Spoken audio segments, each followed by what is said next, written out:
In this video, we'll walk through the complete guide to Workspaces and Brands in CitedSpy, showing you how to customize your workspace and manage your brand settings.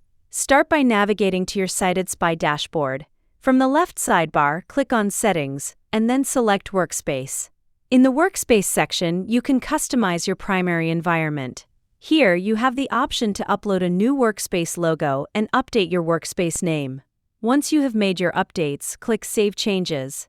Next, you will see the Report Branding section. This feature allows you to customize the appearance of your generated reports. You can update your agency name, choose a new accent color, and add custom footer text to make the reports your own. After customizing these details, click Save Branding to apply your changes. Finally, navigate to the Brands tab within your Settings menu. Here, you can manage all the brands currently active in your workspace. If you no longer need to track or analyze a specific brand, you can easily remove it by deleting it directly from this list. And that's how you manage workspaces and brands in CitedSpy. Thanks for watching.